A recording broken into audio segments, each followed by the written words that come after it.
বিশ্বনবী বাবা মার আদর পায় নাই, জন্মের আগে বিশ্বনবীর বাবা নাই। হুদাইবিয়ার উমরা যেদিন 6 বছর বয়সে মা নাই, দাদার কাছে মানুষ হয়েছেন, চাচার কাছে মানুষ হয়েছেন।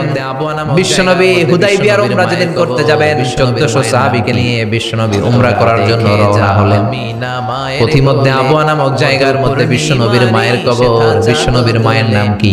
যেন তোরা দেখে যা মিনা মায়ের কোলে, মধু পূর্ণিমারি শেখা চাঁদ দোলে, যেন উষার কোলে রাঙা রবি দোলে।